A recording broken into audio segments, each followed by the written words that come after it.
Good evening, folks. Welcome back to another Monday night live stream. How is everybody? I can see a few thumbs up for my intro music. I thought it was only fair to Wild West it up a little bit. I hope everybody is well. Looks like we've got some good numbers in tonight already. A few folks kind of sort of hanging around in the... I'm just making sure my stuff's muted there. Hanging around in the chat there, having a good chat before we started. Yeah, good to see some new faces as well. Thank you to a couple of the folks. I recognise a couple of names. Michael and I think it was... Who was the other one I've just said hello to? To Todd as well, who've come over from the what they call it, the Dark... the name's gone out my head.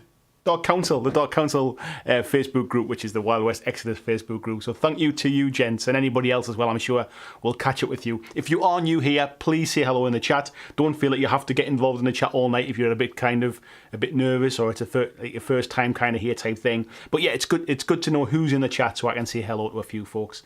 So first couple of minutes, let's just say hi. We've got Peter Nicholas was in nice and early today. We also had Michael as well. Michael Entwistle, thank you very much, sir. He's one of the war hosts for Warcradle, which is kind of like their volunteer demo team and things. He's very kindly came over tonight and helping out with some of the more technical stuff that I might not get right. But he was very helpful. A couple of questions there for Peter as well, and I'm sure we'll cover some of that later as well. Lord Maiden's come in as well. Thank you, mate. I assume you've finished work now. Mark Wright in as well. Peter Cooman. Bruce Pretend. Nice to see you, Bruce. Good afternoon to you. Who we also have Steve Evans, who's having a bit of a lurking night tonight. Let's see if we can get a Wild West Exodus miniature in your Kings of War army, mate. Eh? We've also got Busian saying, Wiki Wild West. Good evening, all. Mark Wright said he's looking forward to tonight's stream. He's heard so many good things about tonight's subject. That's good, mate. Let's hope we can convince you that it's not all been misfounded. We've got Bloggy in as well. Good evening to you, Nick. How you doing? We've got Dice Tales. Hello, Mark. How you doing? He says he needs to fish out his Wayward 8. What a nice box set that is, mate.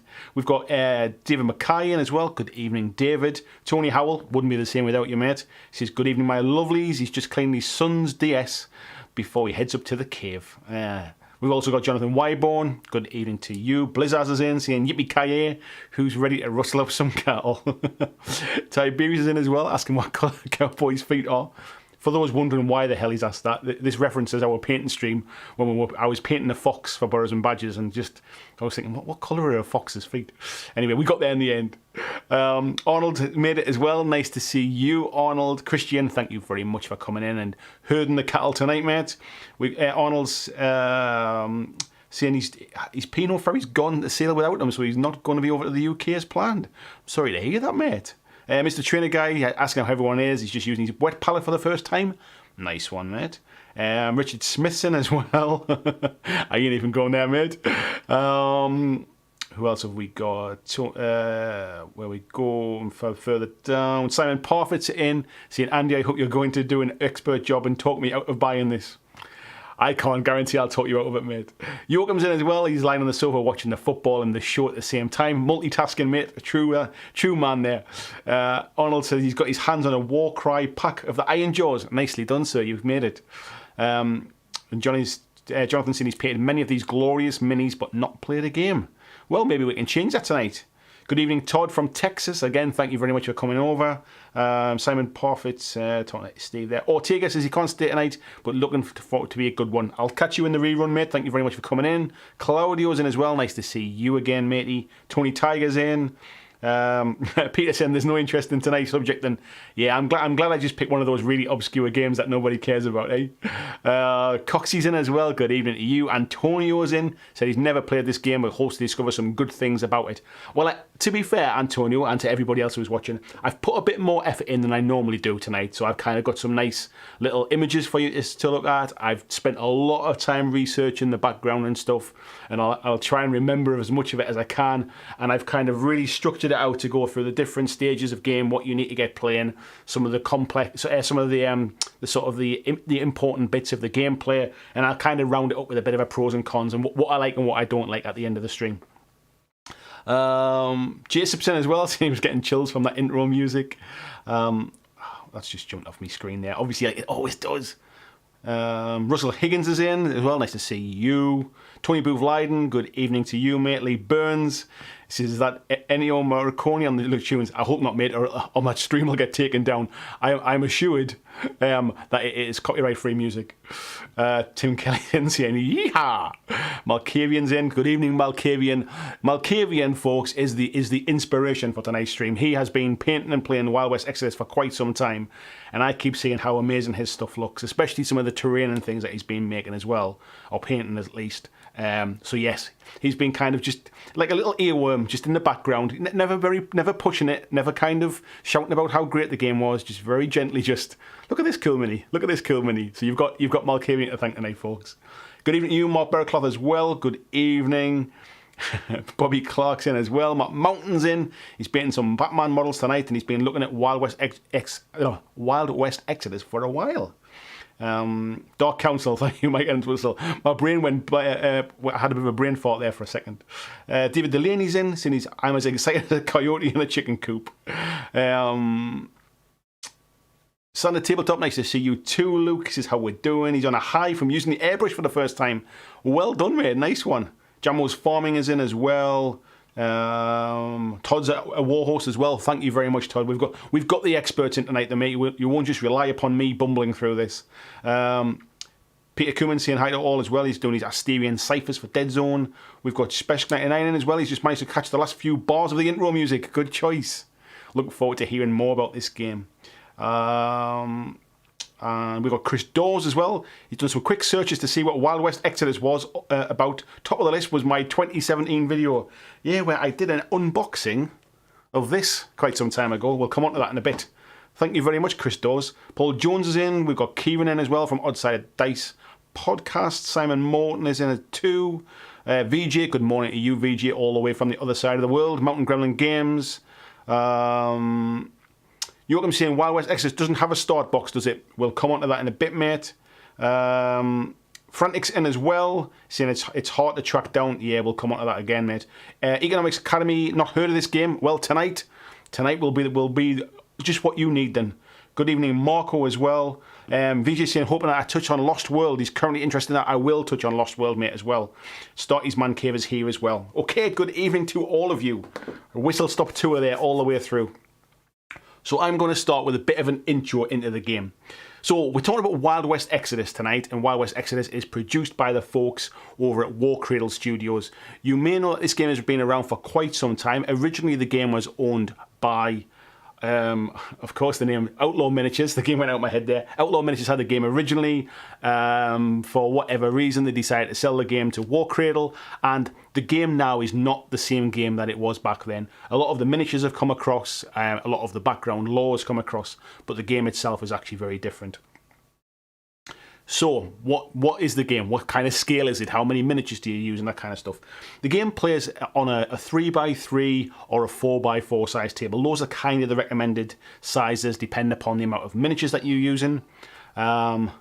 Tony Moses just subscribed. Thank you, Tony Moses.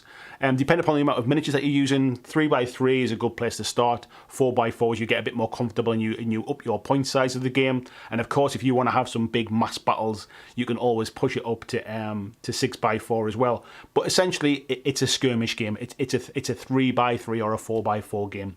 So definitely kind of kitchen table, dining room table is perfect for this. So the basic premise, the basic lore of the game is that I went into this quite heavily today, so I don't want to speak forever on this, but I'll tell you what I'm going to do. That is essentially Wild West Exodus is set in the dystopian age. And that covers a few different games that are all set in the same universe. And the kind of the blurb, if you like, from Dystopian Age, it says, from the badlands of North America to the icy realm of Antarctica, the world of the Dystopian Age is a wild and dangerous place. It is a generation since the end of the American Civil War, and Queen Victoria has been on the throne for over 40 years. Whilst Louis Napoleon builds an alliance in Europe, the nations of the Far East are roused to action against the growing threat from the West. Now the greatest scientific minds of the age have unlocked secrets that the human race was unprepared for, as super science and alien technologies bring the world perilously close to annihilation. So as you can tell from that kind of sort of blurb, if you like, it's not just cowboys. It's not just cowboys and Indians. Think of it more along the lines of kind of cowboys and aliens. it's the Exodus world, and the Exodus kind of branch of games is set on Earth, but in an alternative historical past. In a past where basically aliens have been on the Earth for centuries, for millions of years even, and that essentially how the whole thing comes apart is there is an entity known as the Hex, which essentially basically is it's an entity. It's not a being. It's not an alien race or anything like that. And essentially what it does is it has no sentiency, but it basically goes to a world and it tries to kind of to latch onto a host to ensure its own survival. And it will go around different planets trying to do this. And there is basically there is a race, or there is another being, if you like, called the Order, which essentially is an alien race that basically chases down the Hex and tries to basically to banish it and destroy it. And for 17 times, this Hex has moved from planet to planet, and each time it's being chased away by the Order. It decides to come back to Earth. It's been once before and got chased away. It decides to come back to Earth again. And as it comes to Earth, it basically has something, I forget the name of it now, the Toll something seed. It basically splits this seed into 6 different parts, and these are scattered around Earth. And essentially what these do is they bury themselves down into the ground, and they basically communicate to those kind of disenfranchised kind of misfits of society to try and latch onto them, and it can communicate around the globe through these kind of seeds or these shards that are in the Earth. And what happens is basically is that these seeds are scattered around, and some of the locals start to basically they get influenced by this. So you can see where the alien influence is coming in. Obviously the Order are coming to Earth to try and get rid of the Hex. The Watchers, which are another alien race, they're kind of keeping an eye on the Earth to see what's going on, trying to make sure that it's kind of developing in the way they want it to. So we've got sort of 3 alien beings that have come to Earth. What happens is that basically we're going back to kind of like the 1800s here, and one of these basically these seeds, these shards, get discovered over in Romania, I think it is, and it basically gets stolen and gets brought to the Wild West, basically. And this is what creates the scientists to basically just to move technology faster than they ever should have done. They come up with basically weapons and creations that they should never ever have been able to do so early in in man's kind of lifetime, if you like. So that's kind of a very whistle-stop tour of it. I'll come on to that a little bit more if we talk about some of the factions as we go on. I don't want to spend too much time on the lore in the early part. But what I'll do is, I'll take you across now, and we'll have a look. I press the right button. We'll come across to the different factions. So here we've got the Wild West Exodus website. I have to say it is probably one of the better websites for a game I've ever come across. And what I'll do is I'll scroll down here. And if I take you to, let's go to explore the game, I'll show you the different factions, and we'll very quickly show you some of the miniatures just to give you a feel for it. So whilst Wild West Exodus is set in the Wild West, the Exodus Universe and Lost World Exodus, as an example, is set elsewhere. For example, Lost World Exodus is set in Antarctica. And so there's this influence around the globe. It's just the fact that this first game is set in the Wild West. So it's not necessarily a cowboy game. It's almost a kind of a weird dystopian kind of almost mythos type sort of being, if you like, that just happens to be set in the Wild West.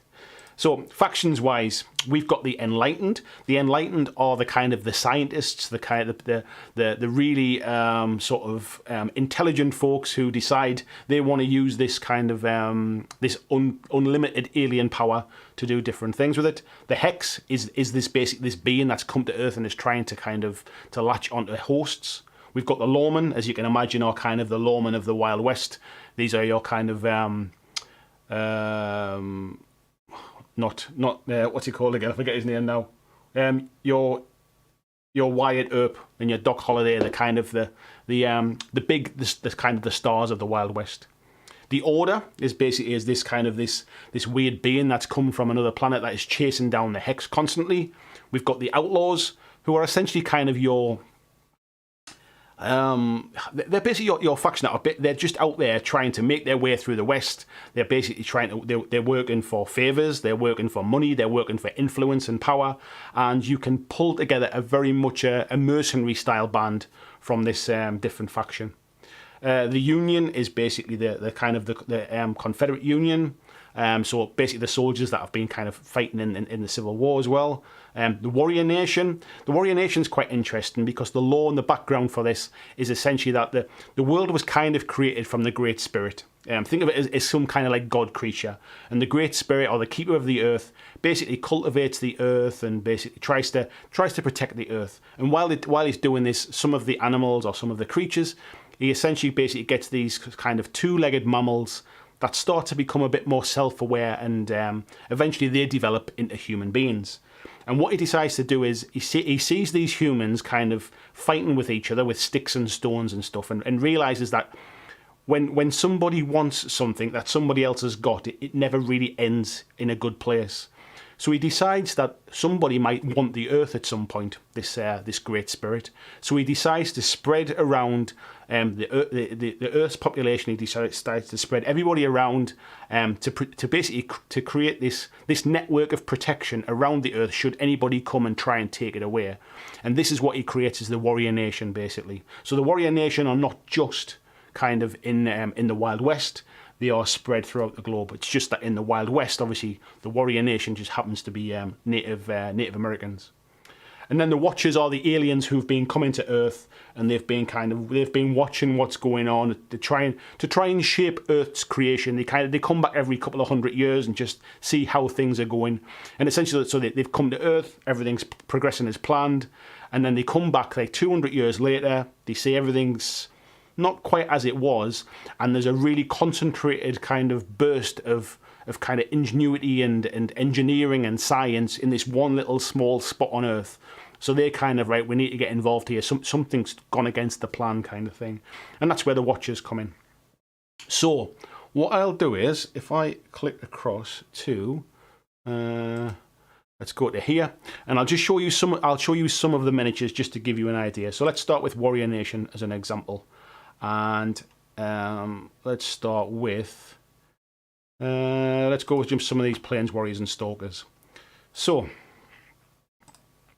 what we've got here these are basically kind of like your troops, your main kind of troops of things.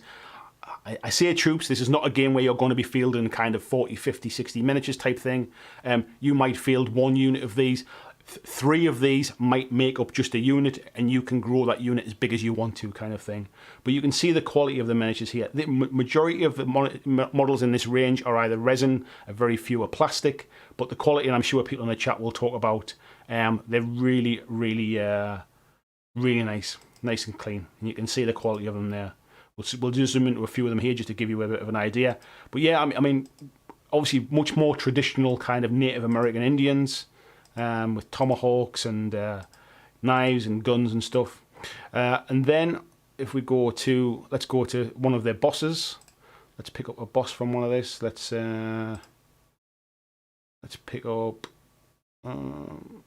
let's have the Death from Above posse. And this one, some of these are painted as well, which are quite nice as well. So obviously some of them basically have like spirit animals and things as well. So some of them can fly, they can change their form, and we've got some interesting different things here as well. So that's the Warrior Nation. Let's just pick a different one just as an example as well. Let's go back to, let's pick the Lawmen. So much more kind of traditional kind of cowboys, if you like. Let's pick up the Armored Justice posse. So you can see here what you get inside the box. I'm not up on the names of these particular characters, so I'm just going to kind of whiz through them, and you can see the quality of the miniatures. But they are really, really nice, clean, fantastic sculpts. You can see it's kind of it's Wild West like you think you know it, but things like the armor and the weapons are obviously much more futuristic, if you like. Skip through a few more here as well. You've all got things like the gun dogs as well. Which are kind of like some kind of like metallic kind of construct type things. So That gives you an idea of the quality of some of the minis. Let's go, we'll pick a different faction, and we'll pick, let's pick the Enlightened. So these are the kind of the scientists. Let's pick Father of the Enlightened, which will have Burson Carpathian in it. Burson Carpathian is the character who steals this kind of alien seed and takes it to America, takes it to the Wild West. You can see some of these. And the Enlightened are kind of they're almost like the undead faction. They know how to kind of resurrect corpses. They know how to modify like sort of body parts and things as well. So these are the kind of, that kind of sort of the undead faction type thing. So I'll not spend too much time going through those factions at the moment. We can come back to them later if we've got a bit more time. People are saying there about, are they one piece? No, they are multi-part. What I'll do before I move on is I will show you. So if you come to this website and you come to resources, this is why I say it's probably one of the best websites for any miniatures game I've ever come across. And essentially what you've got in the resources is you've got the rule book with all of the background lore in it as a free PDF. You've got the rule book which has just the rules in it. So if you want to print it off or you just want a quick reference guide. There's the errata there as well for it, and the studio commentary as they've kind of updated things and talked about, actually like a bit like what GW do when they're talking about kind of FAQs and designers notes. It's available in a number of different languages, in German, French, Spanish there as well. There is the game uses action and adventure cards. You can buy them, and I recommend that you do. But if you just want to give the game a go, you can download these, print them off, and use them. We'll come on to what these are a little later. There is a document about working with resin. So if it's the first time you've written with resin, first time you've worked with resin miniatures, here's a bit of advice about sort of preparing them and washing them, checking for excess resin, cleaning mold lines. So if you really are a beginner, there's some good information here. The game uses tokens and templates. Again, you can buy them, but here they are available to print off, stick them to cardboard, wherever it is, to just get you started for free with the game. Again, that's not something that most games always give. There is some information here about base sizes, so some quite detailed information if you're wanting to get bases from other manufacturers or you're wanting to make your own bases. We've got some information on conditions and common rules. So for example, common rules, these are common to, you can print these off as cards and keep them on the table for you, so you're not referencing the rule book all the time. The common rules that are amongst most of the factions are here on these cards. There are some like Badlands Adventures, which are essentially kind of like missions and campaign type stuff there as well. There's a train heist narrative campaign, and there's even some terrain posters as well if you want to print some off to stick on your terrain as well and really theme it up. Then you've got these assembly guides as well, not only for each of the different miniatures. So let's just click the first one there just to show you an example of it. And then you'll see it does take a little while for these things to load up, I would say. So we've got Burst and Carpathian there. You can load them up and it has the instructions on how to build these things and how to give different options and things as well, should they have any. And then also there is the terrain assembly guides as well if you buy any of the Wild West Exodus terrain from Warcradle. So I don't think there is a more... Oh, and then there's even some nice wallpapers if you want to use them for your PC screen or whatever. I don't think there is a more complete website for a miniatures game that I've seen that is as good as this. It really, really is good. So that's the basic premise. That's the basic factions. The first thing I'm going to do now is I'm going to take you through a card, basically. So let's start with the boss card. And I'm going to make this a bit bigger so I can see it on my screen as well. So this one is the third man. The third man is from the Hex. And you will see the name at the top there in the top left-hand corner. Just below that, you'll see the words boss, Hex, human, male, and tainted. And that's basically, these are the keywords that reference for certain rules. You'll see that the purple sort of circle there in the center, that is the Hex faction logo, so you know he can be used for the Hex. We then have a fortune here with the skull where number 4. Fortune is something I'll come on to later, but each, sort of, especially the bosses and some of the face characters, and even some of the hands to be fair, they bring a number of fortune with them. And that fortune can be used to mitigate some things that happen during the game, and I'll come on to that. The cost of the model, so this one is 180 points for the model, and that kind of Ace of Spades symbol there with the unique means that the third man is a unique character. You can't take multiples of the unique of a unique character. Then we'll have the barrel here of the gun, and basically the barrel is basically the stats for your model. So we start with Q here. Q4 stands for quick. This is how fast your model can walk, so 4 inches in this case. M stands for mind. This is basically the kind of the strength of will of the character, and this comes in quite a lot with when you're doing tainted tests. So this one's 8. We've got A, which is aim. This is your ranged fire. So it has an aim of 5. That's not the range of the weapon. That is it's like to hit stat, if you like. We've got G, which stands for grit, and again this one is grit 5. Grit is kind of like your armor or defense in other games. We've got F, which stands for fight. This is your melee combat. And we have L, which is your limit, and this is the amount of actions that this model can take. So this model can take 3 actions. Well, I'll come on to that a little bit more in the future. Down below here, you'll see that we have the different weapons. The symbols down the left-hand side here all show that this character has nothing but ranged weapons, if you like. And you'll see just below, so it says Tenorous Shroud. It also says Blast, which is a keyword for it. So basically that will do something. And that little symbol, which is the Wild West Exodus symbol, it says lethal. If you roll a critical, which this game uses a D10, if you roll a critical Wild West Exodus symbol, this will then trigger lethal, which is something else.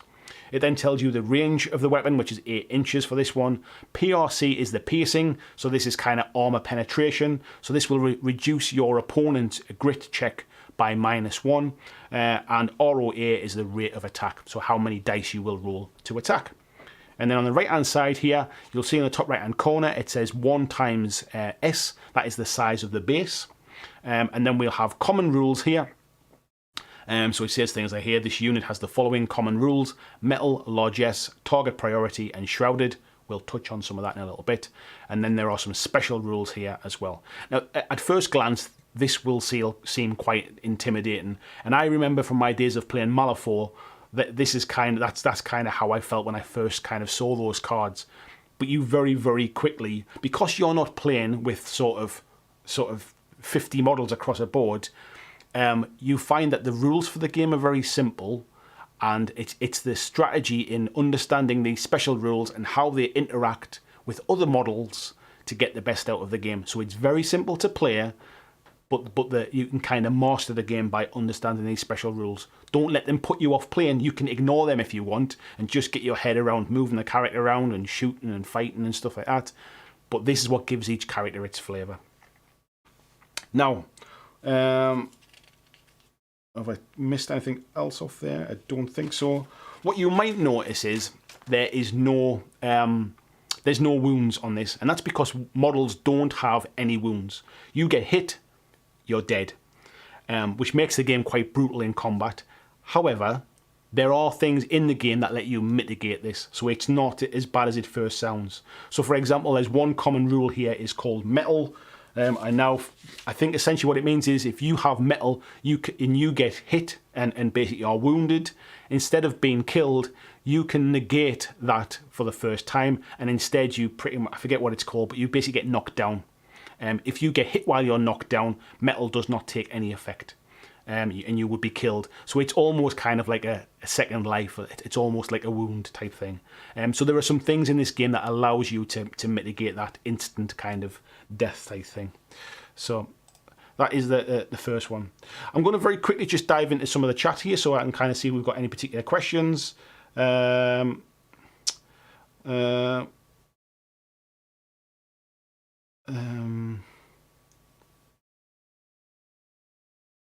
Let's see what I've got here. Russell Higgins saying the Enlightened or the Dr. Frankenstein. The army, even one of them, I think it's the Countess, actually looks like Bride of Frankenstein, to be fair. A few people having a bit of a chat there. Scott Longworth's in as well. Nice to see you, fella. Mark saying the resource section is top-notch. Hats up to them. John Francis, evening all as well. Jason saying, digging the art, that guy looks spooky. Yeah, I think folks kind of like this type of stuff. Scott Webster saying £35 for the models only. Yeah, it is £35 for some of those kind of faction boxes. You get roughly between maybe 6 to 10 models, I think, in them, something like that. But they are resin, to be fair. Michael's saying £50 if you want the starter box and the rules box. I'll come on to kind of buying into the game in a bit, but yeah, that's obviously exactly right. Peter's saying, how big are those cards? Can't see half of what you're reading. Essentially, I've printed some of these cards off. Let me just go back to the main screen, and then I've printed some of these cards off for myself. And essentially, that is the front of the card. Let me just... That is the front of the card and the back of the card. They look particularly small there, but I can read them fine here. However, these are all you... Basically, these you print off yourself. You can look at them on your phone. You can print them off however you want to do it. So you can make them any size you want. You can, if you want to, sort of, rather than put them into card sleeves like I've done, you can leave them wide open and laminate them if you want. You can make them twice the size, whatever suits you personally. VJ, thank you very much, buddy. Complex game mechanics. Not really, mate. I mean, there is some complexity in it, but it's not like... It's not impossible to get your head round. It's just that there's quite a lot. Each model has kind of an element of rules that are specific to that particular model. However, there are only so many bosses in the game, if you like. There's only 8 factions. There's only so many bosses. You'll get used to those kind of things. And like I say, if you're just starting out, you can largely ignore those type of stuff until you get your head around the game. Let's have a look. Well, while we're talking about that, I'm going to tell you how you'll build a list now. Because I'll tell you how you build a list, and then I'll talk about the game mechanics, because I think building a list is quite important. Because there's a lot of stuff on the website, and you might think, well, how the hell do I get started? So, let's go to... There are essentially 4 ways you can build a list. The first way is you can just field an all-boss faction, if you like. So if you want to run all of the big guys and girls, the kind of the heroes, the stars of the faction, you can just run a boss only one. You might only have 4 or 5 models in it. It'll probably, the synergies might not work very well, but from a pure theme point of view, it's kind of like the Avengers. All the big guns are coming out at once, kind of thing. So you can just run bosses only if that's what you want to run. The other way to run it is you can run with a posse. And there are 2 different types of posses, and I'll come to that now. So the first one we've got is what's called a theme posse.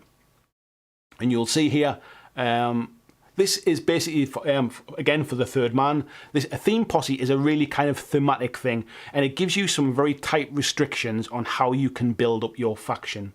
In exchange for having those tight thematic restrictions, for example, this unit gains the Shrouded rule when they're within 6 inches of a hexalith, and this posse may not include units, blah, blah, blah. So they're getting this bonus of gaining the Shrouded rule. I forget what that means. We'll come on to it in a little bit later, but they gain that benefit. So what you must do is you'll see here on the side here, you've got your gun barrel again, and there are 6 slots. You don't have to fill all 6 slots. You can fill 1, 2, or 3 of those. However, you have to fill them in order. So to fill slot 1, we've got here, you can have Megan Wild and or up to 2 Hex Hands units. Now this is the bit where I wanted to kind of go through it. There are basically 4 different things in the game. You have bosses, who are the kind of the main leaders. You have faces. Faces are kind of like the second in command, the kind of the Billy the Kid type characters, the ones that you are aware of, if you like, but they're not the stars of the show, if you like. Then you have hands. Hands, think of them as hired hands, kind of like people who are press ganged into fighting. They're the troops. They're the ones that come along basically for a meal and a ride out and a day's pay type thing. They're not the stars. They're just your hired guns. And then we have support units, things like vehicles, tanks, gun dogs, that kind of things.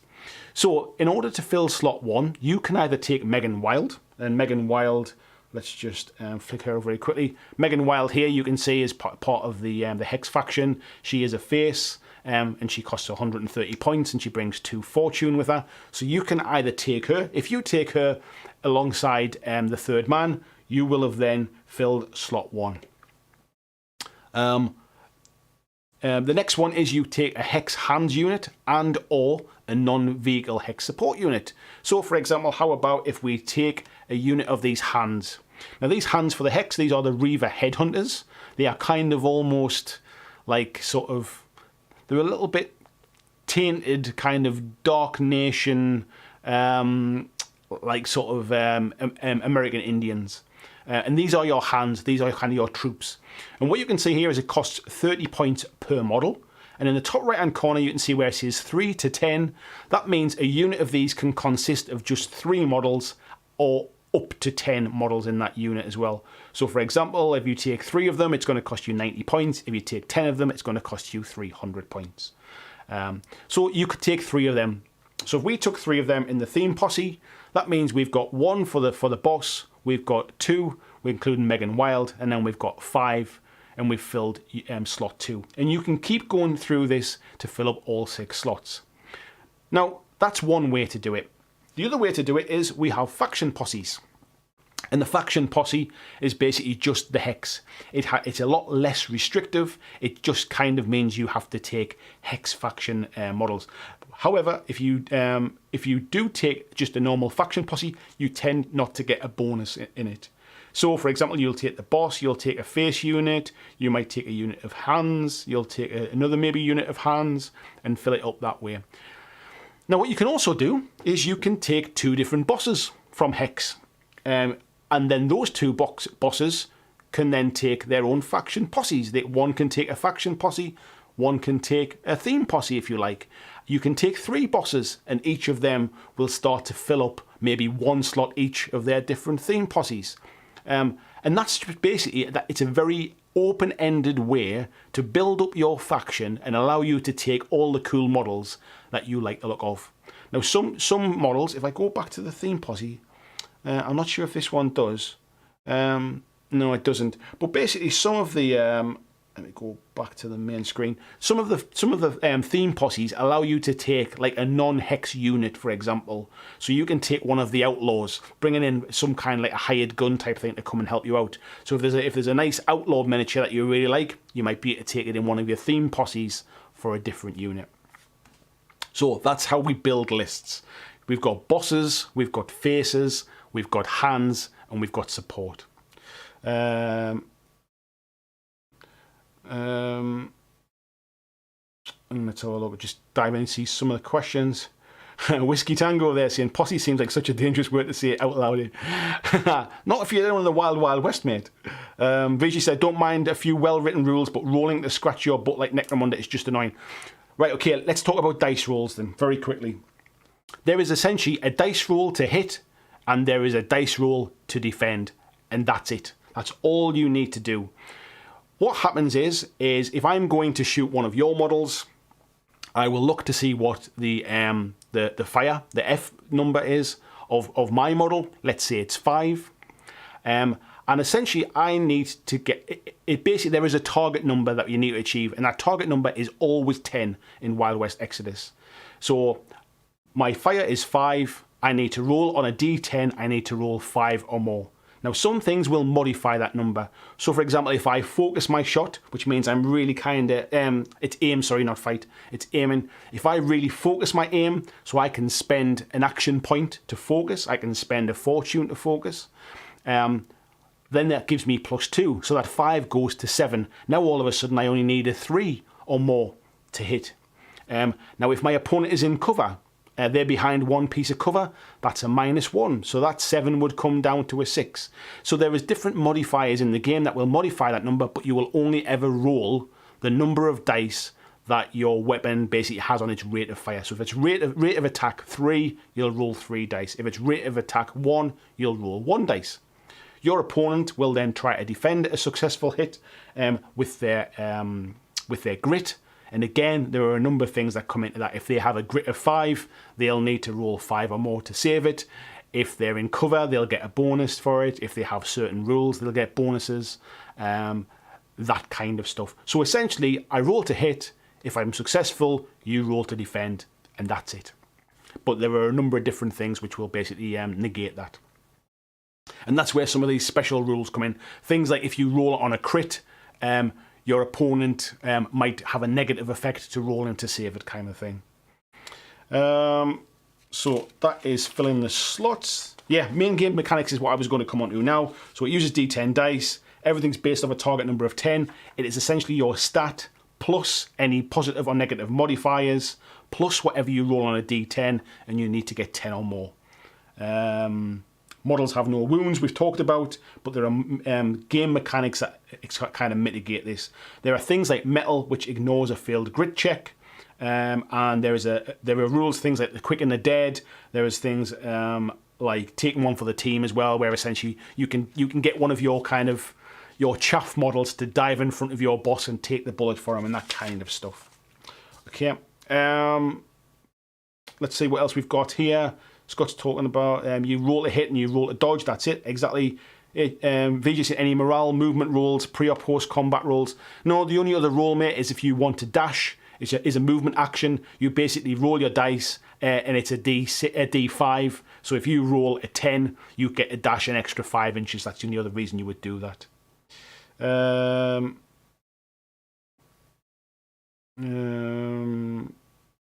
Okay, I think that's pretty much it. I think we're up to that one kind of thing. Tim Kelly saying hands, faces, knees and toes. Nice one, mate. Right, we're going to talk about... where are we now? We're going to talk about fortune. So fortune, like I say, some models bring fortune to the game. And some bosses, some faces, some influential units will have a fortune rating. And this can be used at any time, but it's replenished at the end of a unit's activation. And this is really important. So if I'm the boss and I've got 3 fortune tokens and I spend those 3 tokens during my activation, they are replenished at the end of my activation. However, I can also, if you have the rule largesse, it means that units in your posse can also use the boss's fortune. So if you're using the boss's fortune before they've activated, when the boss activates, he won't have any fortune to use because it's not replenished until the end of his activation. So it's quite kind of strategic, the hand management of when you use that type of stuff. These are some of the things which basically that fortune can be used for. It can be used to focus. So basically it just focusing is things like if you're taking an aimed shot, if you focus it, you get +2 to your aim stat. You can hunker down. Basically, you spend a fortune chip, which is basically gives you it gives you a benefit if you're being shot at something because you're basically you're tucked down, you're hunkered down. We've got things like lucky son of a gun. If you fail a check, you can spend a fortune to re-roll it. There's things like push it. Unit may spend a fortune as an action point to do things multiple times. Other things as well. I won't go through the whole list. But essentially, one thing I didn't talk about is... Actually, I'll come on to that when we get into the action cards, when I start talking about action points, which is a good time to come on to it now. So, the game also has cards. It comes in a box like this, which is action adventure cards. We have the adventure cards here, which are like full-size playing cards. And then we have the action cards, which are like kind of half-size. There we go, half-size playing cards. Now, on these cards, you will see on the screen there where we've got one that says 3 action points. There are 48 of these cards in a deck. And each one has an action point number on it. Like I said there, action point 3. Now, 4 of those cards have 1 action point. 15 of those cards have 2 action points. 22 of those cards have 3 action points. So you can see 2 and 3 is going to be the majority of what you do. 6 cards have 4 action points and only 1 has a 5 action point. Now, this is how many things you can do, if you like. This is how many points you can use. Now, if you remember, if I go back to the boss card, it said here with L, which was limit 3. Now, if this boss, this third man, draws a card which has 5, you'd be thinking, well, if he's got 5 action points, how can he only do 3 things? That's because if you do something a second time, it costs 2 action points. So if I decide to move, so he uses his quickness of 4, he moves 4 inches. If I decide for my second action, I want to move again, he's going to move another 4 inches, but that's going to cost him 2 action points. If I want to shoot, I can shoot my gun. That costs me 1 action point. If I want to shoot a second time because I didn't kill the model, or maybe they used some ability to to save themselves and I want to shoot them now they're down, I'll have to use 2 action points the second time. But no matter how many action points you have on your card, so for example, if I had, let's just take this one for example, if I had 4 action points and my model's limit is 3, I can still only do 3 things. So I could shoot the first time, which would be 1 point. I could shoot the second time, which is 2 points, taking them to 3. And then I could walk for the last action, which would be 4 action points, but only 3 actions. I hope that makes sense. What you'll also see, if I go back here, is in the top corners, and you'll see it on the screen where that 3 action point, you might not see it on my screen, but where the 3 action point card is number 41 in the corner. How you basically decide initiative is each player draws one of these cards, and whoever has the highest number in that top corner gains initiative. The other side is we've got these adventure cards. Let's just get out of the zoom in a second. We've got these adventure cards. Come on, focus on me. We've got these adventure cards, and these basically have something called Guts and Glory on them. Great, my camera doesn't want to focus now. Let's just...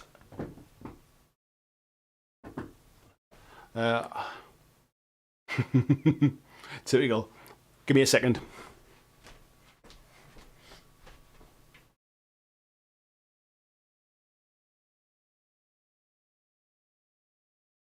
There we go. That should be better now. Of course it's not. It's just worse now. Let me see what's going on here. Stick with it, folks. I'll be back in a second.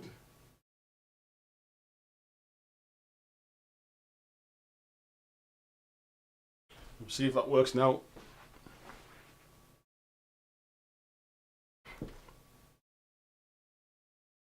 I'll tell you what, give me 2 seconds, folks, and I'll just...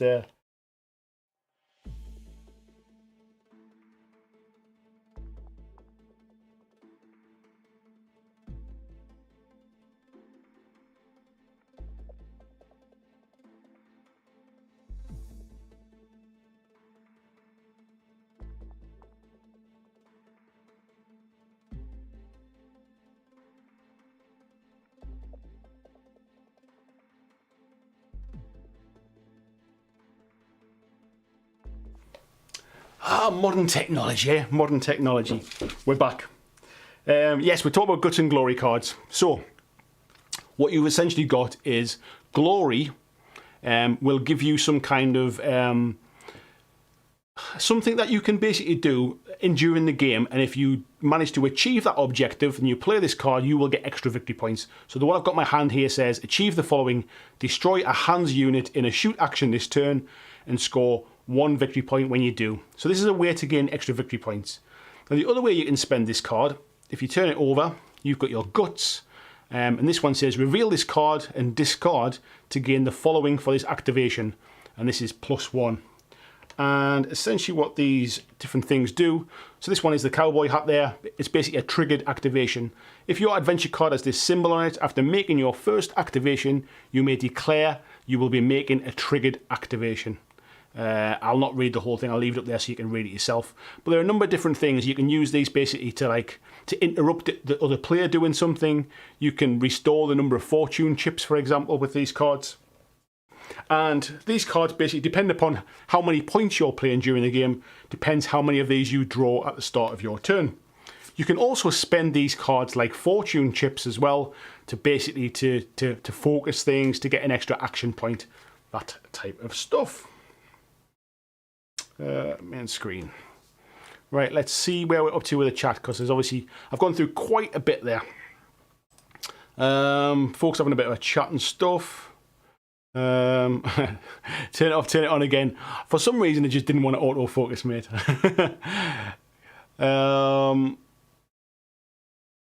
Features in the manic employees are trying to rig it. Terry B was saying, are there any badges in this game? There are no badges, mate, but there's plenty of animals, mate. Things like wolves and bears and stuff. Todd saying, glory of victory points, gut is an instant bonus. Exactly, thank you very much, mate. Osiris, nice to see you. He says, many of them also give additional action points. Yes, they do. So they can gain you extra action points as well. James Brazen as well. Needing to recover from Peppa Pig World today. And Osiris is saying, you can't spend them like Fortune. What have I just read today? You can basically... You can spend them for additional action points. Not like Fortune. You can spend them to gain additional action points. That's what I meant. Yes, and I think that's it for adventure cards. So, how are we doing for time? That's not too bad. I wanted to try and get through it in about an hour for the first bit. So, folks, that is essentially the kind of the guts of the game, if you like. How you purchase the different things. So, let's go to... we'll go back to the store here, and we'll go across to... Which one will we have?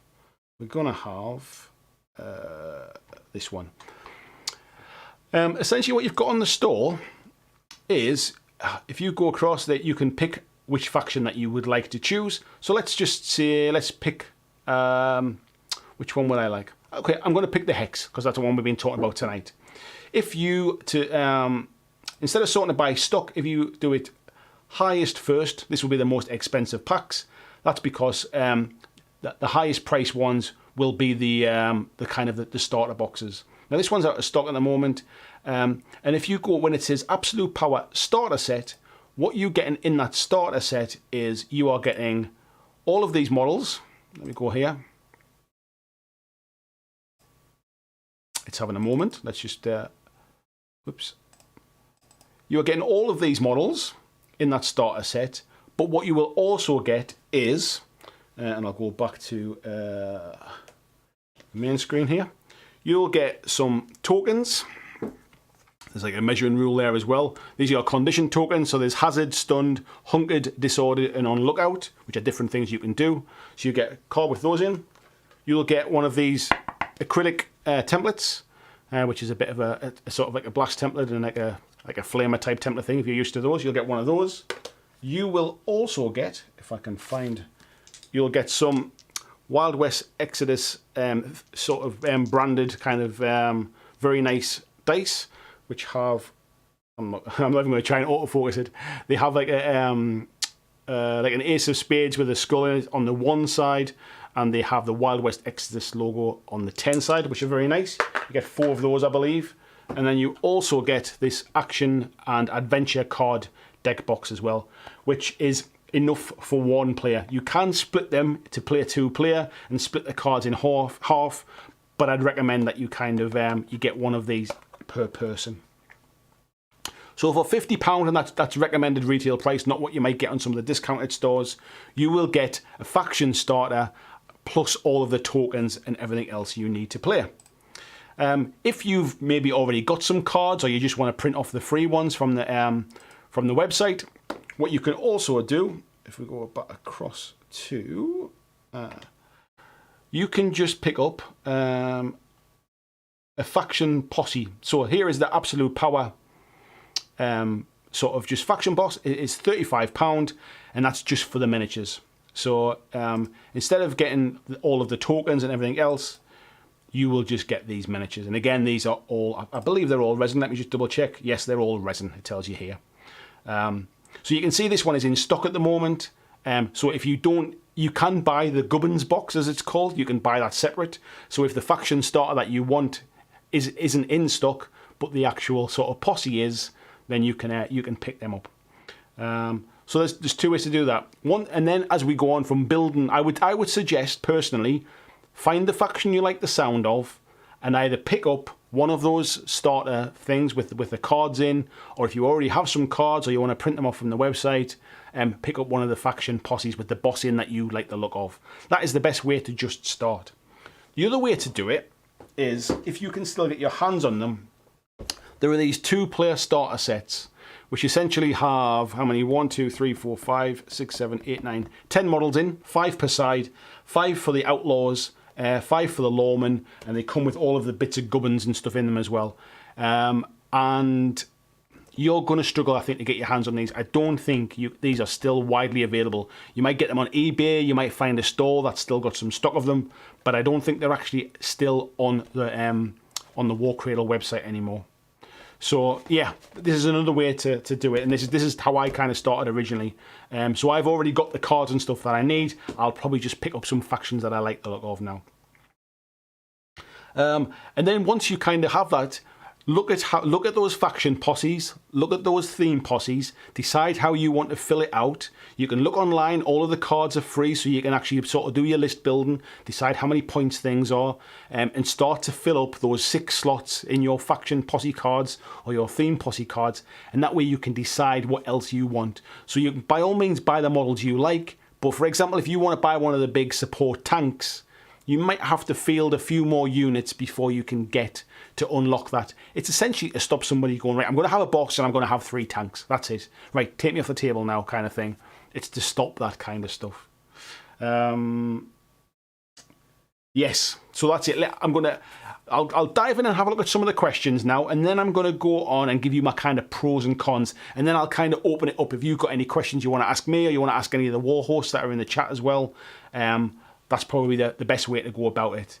So let's have a look. Mark was saying, I'm worried for Andy. Looks like he might need a cold drink or aircon. It's getting warm in here, mate. It's really hot with the lights on. I'll have to get some of this water. Excuse me. Jacob's asking Todd there, like a game of chess with minis. I think this method combined with the very lethal combat will keep things intense. Yeah, cover is massively important. You do not want to be standing out on the open in this game. You're basically just asking to be taken off the table. Think of it a little bit like Infinity in that respect, of how cover is important and movement is important and getting up high is important, like to kind of snipe down on your enemies as well. Osiris is saying, Tony there for individual posses, but yes, each posse is a specific faction. Yes, some posses or some models can work between different factions as well. So especially things like the Outlaws. If you're not too sure, Outlaws is not a bad place to start, because you might buy the Outlaws, you can run them as an Outlaw posse. Maybe you can then put them in with the Union. You might be able to run them alongside the Hex. Have a look, and in fact, let me just double check, and it might actually tell you. If I can find the Outlaws, it might actually tell you which ones they can work for. So if I take, let's have a look at the Wayward 8, just because I quite like it. I don't think it tells you on here. It might tell you on the cards actually. Yeah, it might tell you on the cards, but yes, some of they basically can work for multiple factions, so it's worth checking that kind of stuff out. Osiris there is saying some crossover, but not many unless you play Outlaws, which cross over quite a bit more than other factions. Yeah, exactly. Scott's saying there is a 2-player starter set which has 2 factions. That's the one I was just talking about as well. I have seen another one somewhere as well, but it's not available on the Warcradle website now anymore.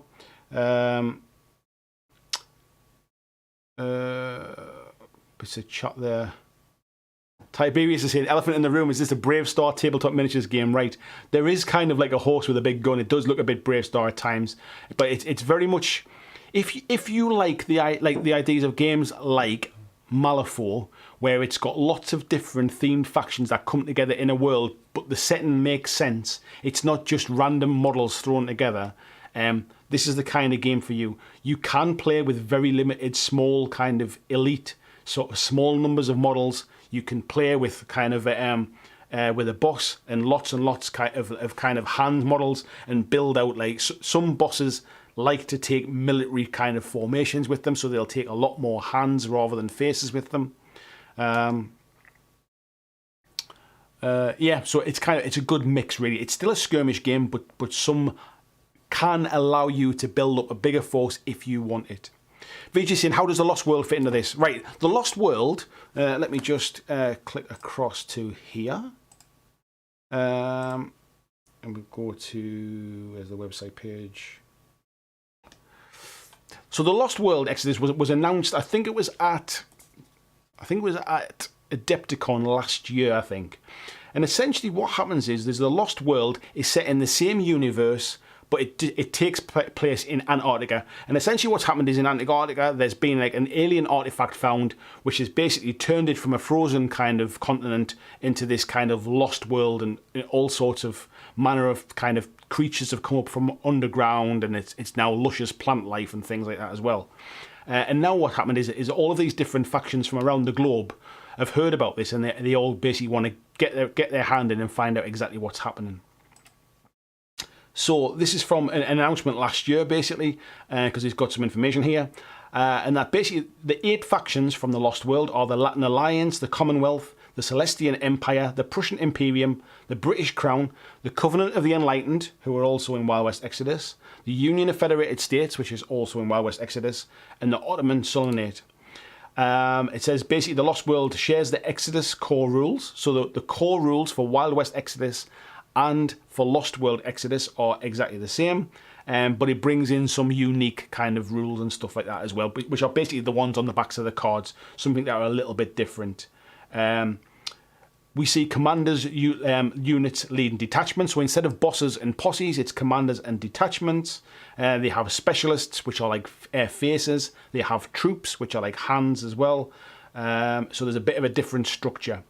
It says narratively, Lost World presents a self-contained theatre, so you can play Wild West Exodus on its own, you can play Lost World Exodus on its own, or when it comes to sort of tournament competitions, or it comes to just playing with your friends, you can actually play them against each other as well. So think of it like Hordes and War Machine a little bit, where they had the basic same core mechanics. War Machine had focus and what's it called again? Hordes had Fury, so there's a bit of a difference in how it worked, but they all work together, so you could play those things together. Think of it like that.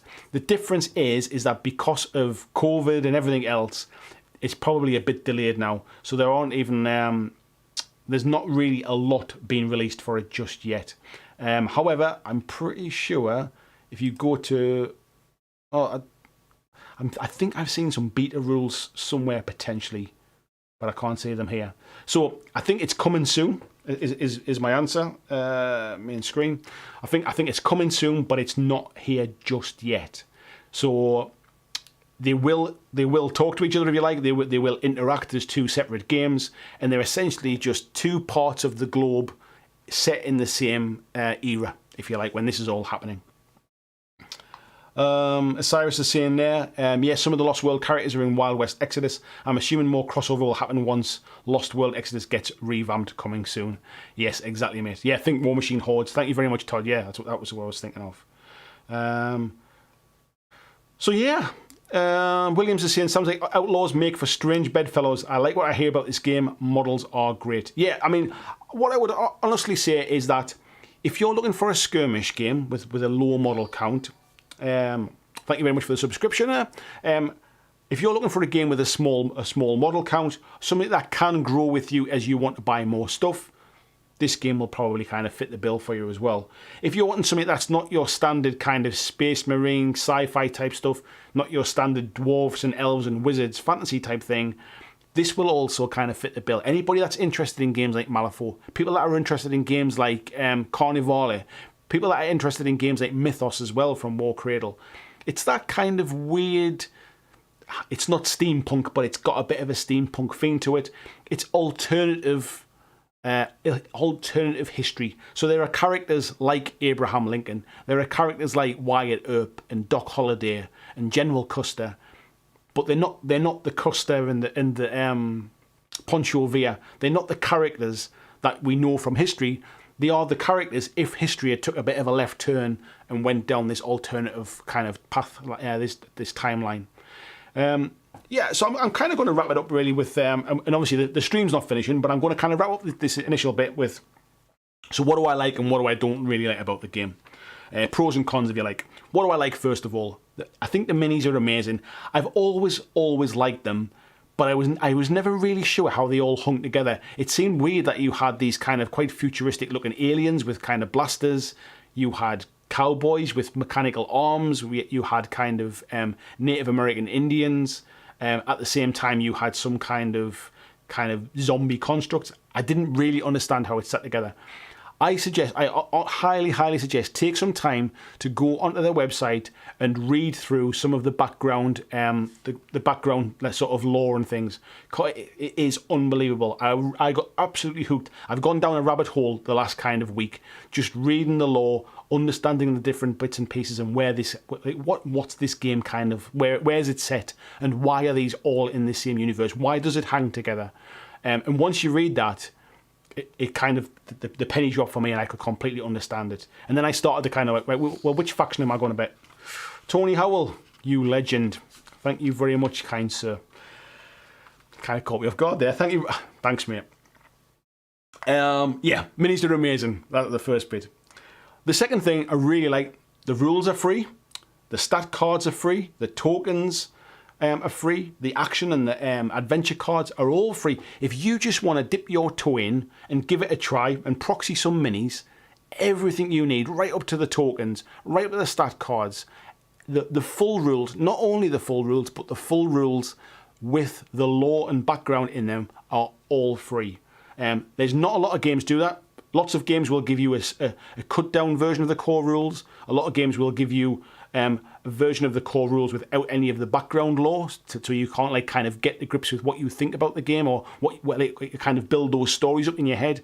Wild West Exodus gives you all of that. The lore is fantastic. Like I said, I've kind of been down that rabbit hole kind of the last week or so, really digging into it. I'm now looking all over to try and see where I can get extra information from.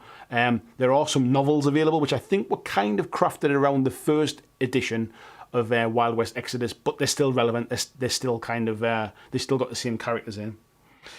I like a game with cards. So you all know I'm a big fan of Warcry. I love having them cards in front of me. I love having the rules in front of me. I'm not spending time looking through a rule book to find out what something is. I basically, if I could find the bloody cards, I basically pick up a card. I can see exactly what this miniature can do. I can see what his stats are. I can see what the common rules are. I can see what his special rules are.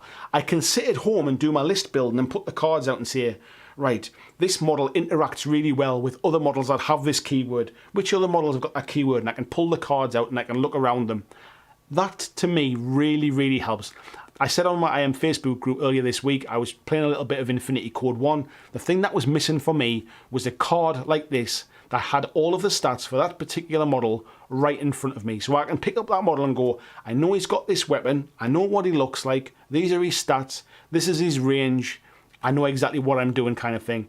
In Infinity, there's a really cool app, but you're flicking around looking for information. Everything's in the rulebook for Infinity, but you're flicking around looking for information. With cards, and it's not just Wild West Exodus, any game that has cards, I just find it a bonus personally. I really like that. The action points on the cards, I think it's a great kind of semi-random element. I remember this from playing Malifaux for many years, that essentially, like, if you're getting down this deck and you haven't had your 5-point card out yet, you know there's a high chance it's coming out at some point. If your 5-point card comes out as the first card you draw for initiative, and you pull it out and you think, bollocks, it's gone now, I've used it, you know it's not coming out anymore. If you know that you haven't had a lot of ones, you know there are ones coming out. There's more tactics to it than just kind of randomly drawn. I'm not rolling a dice to see how many actions I get next turn kind of thing. So there is still a tactic to it, but it's just enough to mess with your opponent at times as well. They're basically trying to build up, sort of spring a bit of a trap on you, and then the next card they pull out says, oh, 1 action point. I'm going to have to burn through some of my fortune now, or burn through some of my cards to do the thing that I want to do. And I find that really interesting, and it's a simple idea, much like the command dice in Dead Zone, much like the hero dice in Warcry. It's a nice kind of semi-random element that just brings a bit of fun to the game, and really simply done. The rules are pretty simple, actually. I remember doing some demos of this game quite a few years ago. And the thing that put me off was it felt quite complex for the sake of it. And I think it was because the rules were in a constant state of flux. They were changing quite a lot at that time. I think given this the benefit of time to actually get its head above water and smooth everything out and get to a point where I don't think the rules have changed for over a year now. There's been some updates to the stat cards, but they're essentially point changes or little rule tweaks. The main core rules of the game have been pretty stable now for some time, and the rules will tell you the version number. Basically, there is a Wild West Exodus rulebook. This is the original one that I got with the Red Oak starter set. It's largely similar, but it has changed since here. So I would suggest downloading the free ones and using those. It's built around a theme. The theme of the game comes through really, really strongly, and I like that.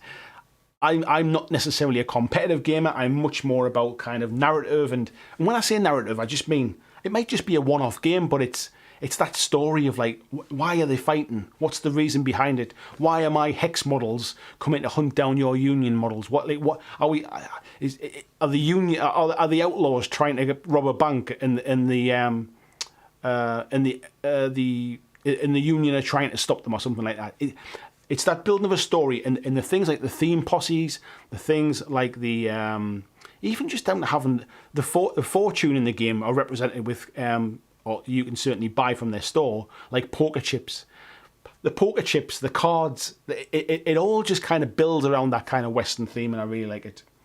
And I mentioned Fortune. I think that it's a really nice little addition. It's a little bit like those like the dice in Vanguard that we talked about. Was it last week? Where basically you've got some points to mitigate certain stuff or to try and help you. And I really need this to happen. I'm going to throw an extra dice in, if you like. These Fortune tokens do exactly the same thing. So there's a lot to like about this game. What do I not like so much? As I think I mentioned before, the rules change quite a lot.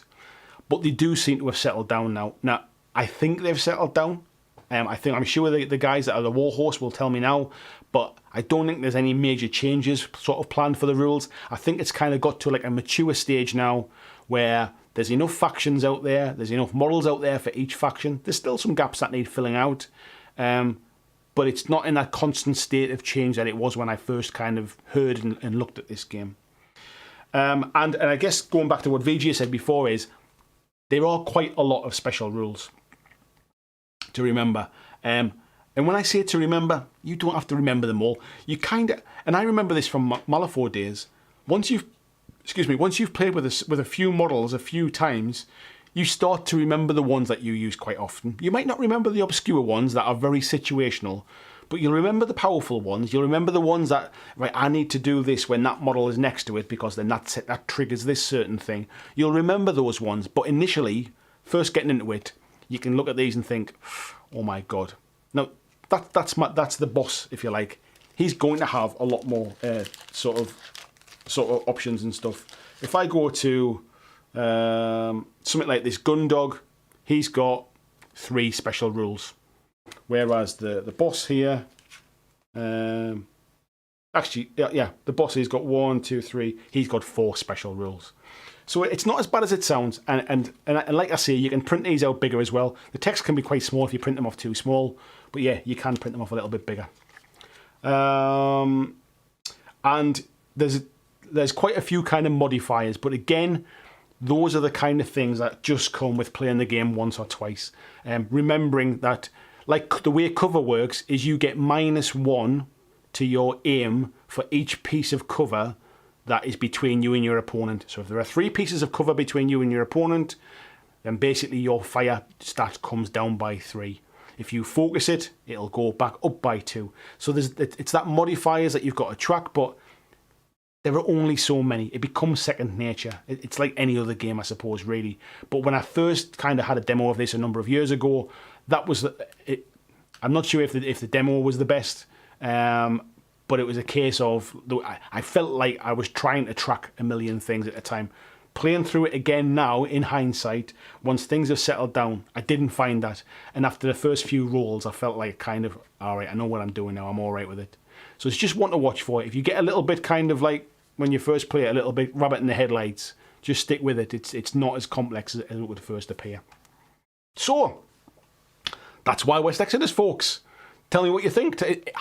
Have I introduced you to a new game you've never heard of tonight? Are you interested in the game? Is it not for you? Were you interested before and I've just completely put you off?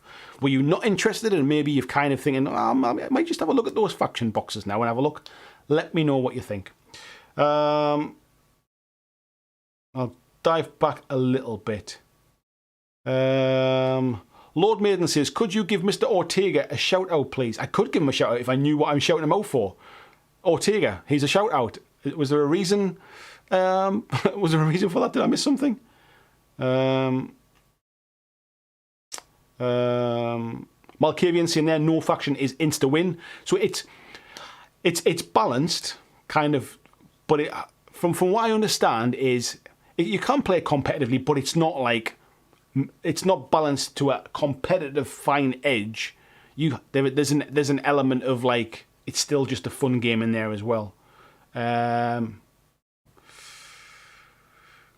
Osiris is saying there, Teddy is in Union, and in Wild West Exodus he's a face, but in Lost World Exodus he has the commander trait. I'm sure that's Teddy Roosevelt, isn't it? Yeah. And he's also an agent. There is some crossover with things like agents as well, that's right. Whiskey Tango, good evening, saying card counting. Yeah, exactly, card counting. It was one of the things I quite liked in Malifaux. I knew that, like, hang on, my Red Joker hasn't come out yet. It's coming soon. I'm going to chance this because it's got to be coming. I haven't got a lot of cards left. That Red Joker's in there somewhere. Michael Entwistle says the community on the Dark Council Facebook group is also sometimes come up with homemade game aids, so it's worth checking out. Thank you for that. I would suggest if you are interested in this game, join up with the Dark Council Facebook group. They're probably a good place to kind of answer your more technical questions that I haven't managed to do tonight. Whiskey Tango saying, I wonder if Wild West Exodus could use a cheat system like Malifaux. It kind of has a cheat system, mate, to be fair, because that's what like the Fortune does, really, and you can force your opponent to re-roll his dice. There is mechanics in the game, so if they roll it and they get a 9, and they go, oh, that's it, like, I've hit you. You can go, well, I'm going to play this card, or I'm going to do this special rule, and you've got to re-roll that dice now. So there is some kind of cheat things in there, to be fair. Jacob says, wow, Union is loaded with some badass legendary characters. There's some great characters in there. Some of my favourites are the ones that are probably game-specific, really, to be fair, and not necessarily the legendary kind of, the ones you've heard of. There are some fantastic characters in there. Osiris is saying, agreed, the cards add to a great level of tactics, and many characters have some card manipulation abilities. Yes, definitely. Whiskey saying, oh, is that Fortune? Yeah, it kind of is, mate. Yeah, sorry. Michael says, Union has Abe Lincoln with an axe. Yes, they do.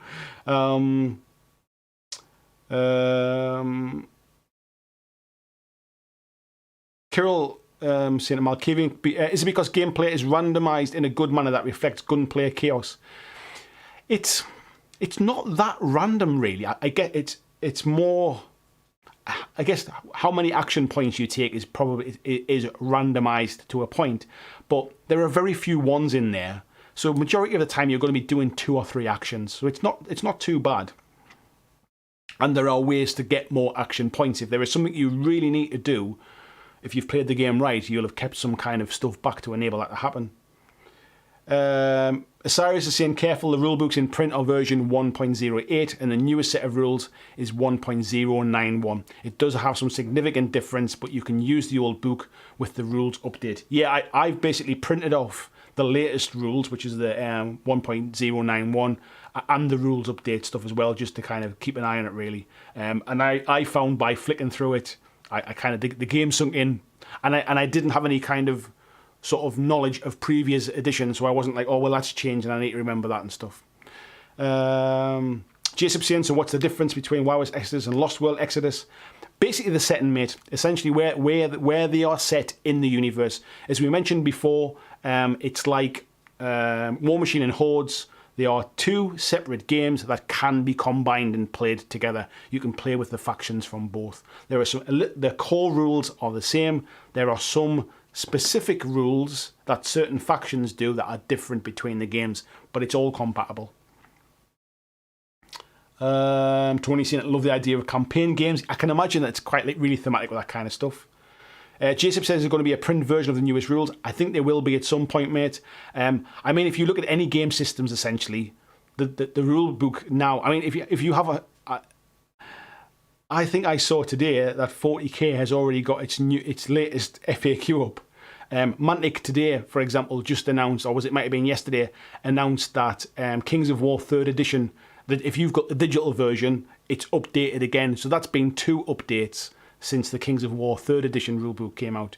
So it's like any game really. They all kind of move on. The beauty is that the digital versions are free there. So if you just want to kind of keep up to date with a digital version, then it'll be there as well. Vijay saying, horses for courses, Wild West ain't my personal jam as a theme. Never liked Western movies either. I'm not a huge fan of Western movies, mate. It's more the fact that it's a much wider scope of that. It's that kind of like almost history and sci-fi clashing together, and I think that's what it is for me. D. Anthony Robinson, hello. He's saying 1.09 was a fairly big balancing jump from 1.08, but generally not massive changes. Yeah, and I think 1.09 was a little while back now. Was it like kind of June last year or something? I forget when it was now. Michael saying, yeah, it's been steady for some time now. VJ saying Lost World's definitely more his vibe. Yeah, it's Lost World gives me the idea of it if it's a bit like Drowned Earth from a very visual perspective, dinosaurs and kind of characters and stuff.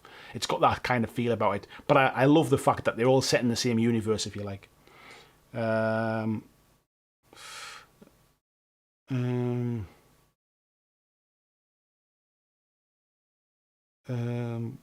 did that go? I'll go back a little bit.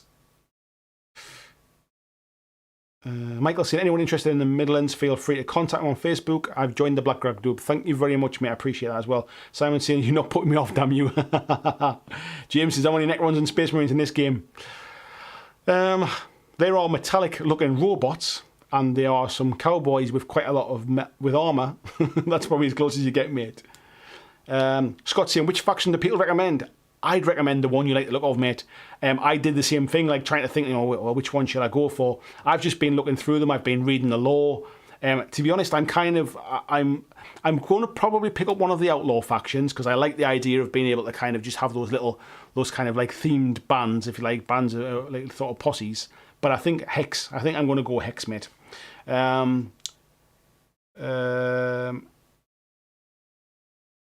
Jason saying he's going to order the starter set tonight. Just keep him busy until he settles into a faction.